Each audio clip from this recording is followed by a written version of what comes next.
Steve Allen inherited that program, so he more or less inherited us.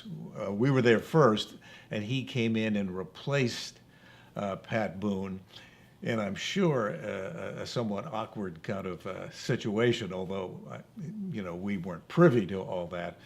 But suddenly, on the one Friday, the rumor was out that Steve was going to be replacing Steve. Pat. That was going to be replacing Pat, and I remember Don Rickles was a guest on that show, on that last Pat Boone show, and nobody was discussing this, since least of all in front of Pat.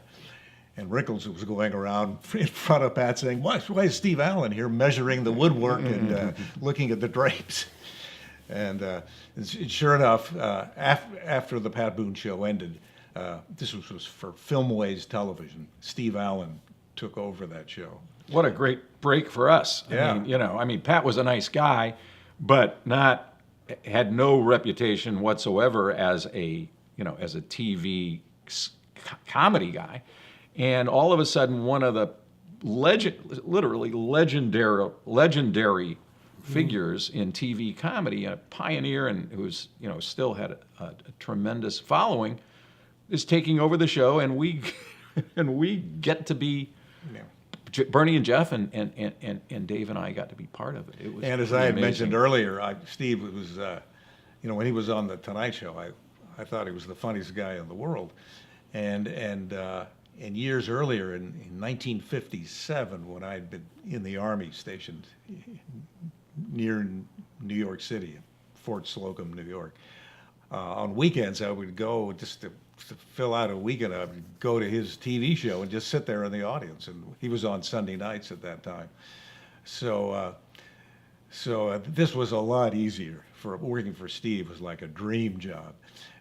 We both had watched him so much. We knew his speech cadences and his attitudes. We were writing sketches for him, but Steve was not like, say, Jackie Gleason or Sid Caesar, who would just inhabit a character.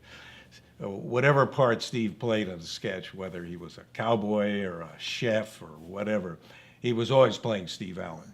The fun was it was Steve doing it.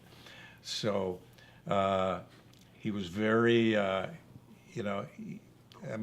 we were still learning, and a lot of I've always felt it was a shame we ended up with Steve so early. We probably could have done a lot of that stuff a lot better years later.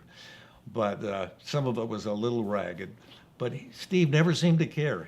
We'd bring the sketches right to him in his dressing room. He would read them in front of us, usually laying on a slant board, silently to himself. We'd just sit there. He'd go. And he would just be reading. He'd never say, great, funny. He would just read it quietly and just go, as Elias said, It's something he liked. And I would always try to gauge the angle of his eye on the page to try to figure out what line he was reading, never successfully. But he just seemed happy with everything.